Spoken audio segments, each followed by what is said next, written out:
Good evening everyone, welcome back to the channel. তো তোমাদের দেখে তো বুঝতেই পারছো যে এখনও আমি অফিসে দাঁড়িয়ে আছি, বাট এটা মনে হতেই পারে যে ড্রেসটা কী করে চেঞ্জ হয়ে গেল। গতকাল আমি যে শার্টটা পরে বেরিয়েছিলাম, সারাদিন আমি মার্কেটে ছিলাম। মার্কেট বলতে আমার বারুইপুর যেতে হয়েছিল, বারুইপুরে যে কোম্পানির প্রজেক্ট আছে সেখানে। তো সারাদিন আমি ওই শার্টটা পরেছিলাম এবং আজকেও আমি ওই শার্টটা পরেই সকালে অফিসে এসেছিলাম। মানে যখন আসলাম, তারপর যতক্ষণ থাকলাম পুরো অফিস এসি, কিন্তু তাও একটা কীরকম ফিল হচ্ছিল। তাই লাঞ্চে যখন গেলাম বাড়িতে খেতে, তখন আমি চেঞ্জ করে আসলাম। এবং এত এক্সপ্লেনেশন দিচ্ছি কেন? এত এক্সপ্লেনেশন দিচ্ছি একটাই কারণে, যে তোমাদের মনে হতে পারে যে হয়তো সৌরভদা আগে থেকেই ভিডিও বানিয়ে রেখেছিল, বাট সেটা নয়। আমি এখনও অফিসে আছি এবং তার প্রমাণস্বরূপ এটা তোমাদেরকে দেখিয়ে দিচ্ছি। এটা গুগল টাইম, যেখানে হয়তো তোমরা দেখতে পাচ্ছ উল্টো হবে, হয়তো 4:16 PM দেখাচ্ছে, মঙ্গলবার 20 মে। একটু পজ করে দেখে নিও, ঠিক আছে? যেহেতু আমি ফ্রন্ট ক্যামেরায় ভিডিওটা বানাচ্ছি, সেই জন্য উল্টো দেখাবে। তো যাই হোক, এটা অন্য একজনের ফোন, আমার দুটো ফোন নেই, একটাই ফোন। কিন্তু এত কথা বললাম এই কারণেই যে ইউটিউবে প্রচুর কন্ট্রোভার্সি হয়, তো সেই জন্য এক্সপ্লেনেশনটা আগে দিয়ে নিলাম। এবং যেটা বিষয়, থাম্বনেলে যেটা দেখতে পাচ্ছ সেরকমটাই কিন্তু শুনতে পাচ্ছি।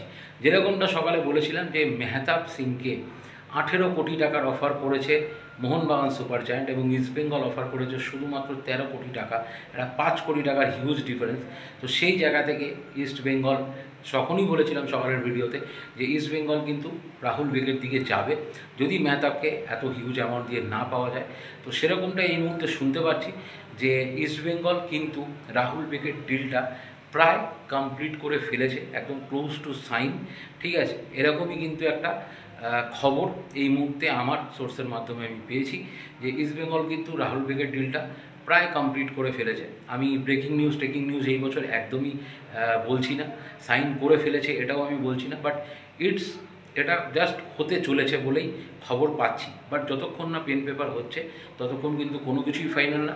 আমাদের ট্রাস্টেড সোর্স, যেটা আমাদের ইন্ডিয়ার ফ্যাব্রিসিও রোমান, আমি সবাইকে রেসপেক্ট করি, জানো, যারা ভালো কাজ করে, অথেন্টিক কাজ করে, যারা গ্যামলিং করে তাদের কথা বাদ দিয়ে, তো আমি সবাইকেই রেসপেক্ট করি। তো আমি আশা করব, আমাদের কলকাতার বুকে অনেকেই আছে, আমি নাম নিচ্ছি না কারো, বাট আমি অল ইন্ডিয়া লেভেলে মার্কাসের নাম ডেফিনেটলি নেব। বাট সেখান থেকে যদি কোনো রকম টুইট আসে বা কিছু, তাহলে হয়তো খবরটা আরও মান্যতা পাবে।